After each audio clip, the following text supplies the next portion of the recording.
4 buttons on your Nikon D5600 that could make you work faster. First up is the exposure compensation, and bottom left I show you which button to push down while you turn the top right dial, and here you can see how this exposure compensation changes as I'm turning the dial.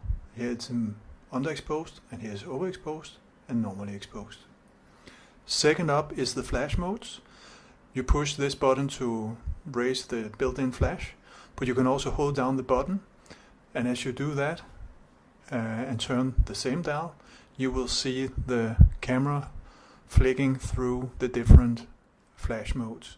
I'm not going to explain all the flash modes here. I just want to show you that this button or this combination you can use to shift really fast between the modes. Third up is ISO sensitivity mode.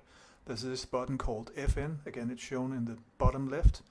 If you hold down that one and turn the dial, you will see the ISO changing, and I'm just showing you variations of that.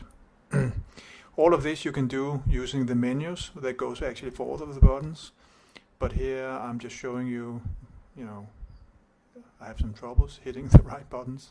They're a bit small for my big fingers, but in principle you can do all that I'm doing with these buttons via the menus as well.